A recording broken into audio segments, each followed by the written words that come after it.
Salut les bricolos, c'est Cédric de Bricolage Facile et je vous propose aujourd'hui de parler des serre-joints et notamment le serre-joint de chez Wolfcraft que tous les makers utilisent aujourd'hui et on va voir ça tout de suite dans la séquence qui suit. Donc voici comment se présente le serre-joint à une main. En fait c'est assez simple comme mode de fonctionnement. On a en fait deux poignées ici, une ici pour serrer, la plus grosse, et une ici pour desserrer. Voilà. Donc du coup c'est vraiment très pratique, comme ça on peut tenir une pièce et en même temps du coup avec l'autre main utiliser le serre-joint pour venir la maintenir en position. Donc sachez quand même que ce type de serre-joint peut exercer une pression de 120 kg comme ça sur un objet, donc autant vous dire que tout ce que vous allez serrer n'est pas prêt de bouger, donc ça pose aucun problème. Alors l'autre particularité aussi des serre-joints de Wolfcraft que j'aime beaucoup, c'est la possibilité d'enlever la tête. Vous voyez, il suffit en fait d'appuyer sur le gros bouton ici, voilà, et on peut le désolidariser, pardon. Donc ce qui peut être pas mal, surtout si on veut l'utiliser sur une table comme celle-ci, ou si on veut aussi le prolonger, parce qu'il existe aussi des prolongateurs pour augmenter la surface de serrage. Donc ça c'est plutôt pas mal. On a aussi deux petites butées ici qu'on peut séparer du support, voilà, et du coup qu'on peut utiliser pour maintenir le serre-joint en position ou tenir des pièces sur le long de la barre. Donc ce qui peut être assez pratique. Alors bon, pour tout vous dire, moi j'utilise assez rarement. Moi j'utilise vraiment plutôt la fonction serrage qui est elle assez pratique. Je vous propose de voir maintenant ça en démonstration.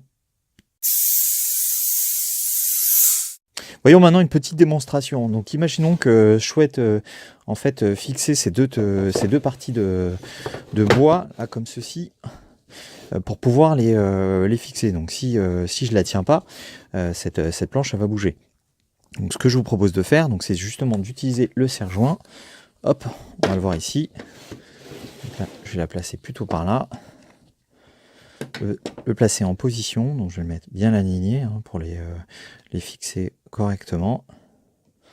Vous voyez, et ensuite je vais venir d'abord me rapprocher le plus possible de la bonne dimension, voilà, comme ça, et ensuite on va arriver, voilà, ce qui devait arriver arriva.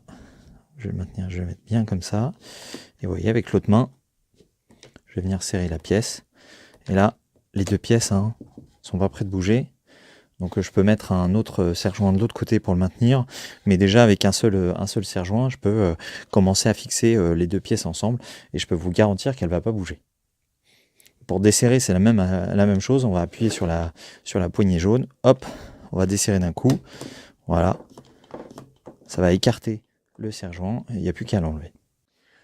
Voilà, maintenant vous savez tout sur ce serre-joint à une main. Donc sachez qu'il existe en plusieurs tailles. Donc là on a un modèle de 450 mm d'ouverture, ce qui est une taille relativement moyenne mais vraiment très pratique pour ce que je fais régulièrement. Mais il existe aussi avec une ouverture plus petite de 150 mm, voire même jusqu'à 915 mm, donc ce qui est relativement important, et donc du coup ça permet de serrer des plateaux ou d'autres objets assez grands.